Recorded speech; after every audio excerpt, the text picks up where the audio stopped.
taon ng 2020 nung sinubukan ko baka sakaling pwede sa pangyayari makaabante, makausad na di lumalabas sa kalye hanggang sa maisipan na idaan na lang kalungkutan sa paggawa. 24 para binitawan baka nga lang makachamba mapansin ng mga tao yung ilalabas ko na kanta.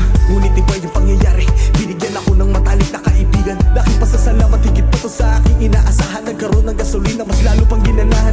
Pero pwede ba akong makirecord? Aba oo syempre di ka na iba. Pareho may bagahe mabigat mga dinadala. Ngunit dinaan namin sa awit at doon na nga nagsimula.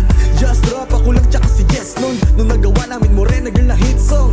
Unang salang pa lang naranasan agad na magtangal sa national television. O diba ang galing? Mas lalo pang uminit ang harap magpagaling. Hanggang sa dumating bagong mga kagrupo na malulupit at kalaunan naging turingan ay magkakapatid. Si Cinematic ka nagbabalik. Sa wakas na buhayan magsulat ulit. Ang rapper natin niyala rin ng ilan. Walang kupas kada perso may pasabog parang bomba sa Iran. Syempre di magpapatalo. Junzi na pinakamasipag sa miyembro. Buong pusong nagmahal sa grupo. Hindi tumigil patunayan ng talento. MC Earl Grey, asset naming pandiinan. Tindigan pang matikas. Pag sumapa ng entablado matik garantisado. Hiyawan ng tao na mandama ang impact. Pero teka di dapat makulangan. Kulang ang rekado kapag walang boss jam. Ang aming taga-koro, huli-huli ka sa mga hook tsaka tono. MC Cram, isa sa aking paborito. Maparap o melodiya, the best na pangumpleto sa aming roster. Di ka mabibigo, talagang iba sa pandinig. Pag siya na naglagi ng flavor. And last but not the least, it's your boy Jess.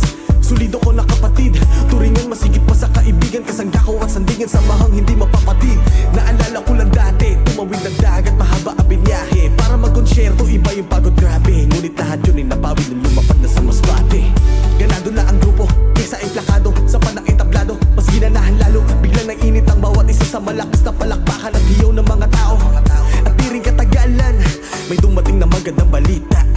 Guesting daw ulit sa Surigao. May malaking evento sa bayan ng Tagina. Unang lipad, sakay-sakay ng eroplano. Pakiramdam namin nun ay malapit na sa tuga-taw. Kakalain ba naman, just drop Mindanao umabot. Eto na yun mga boss, paangat na tayo. Kaso di kami yung main guest, nilagay sa front act. Pero ang galing men, kasama namin Don Black. Iba na yung level pagka sinabing just rap. Pinaulit-ulit ko na bagitin yun mga boss para mas satisfy. Sana maalaala nyo pa rin yung dati nating samahan na para bang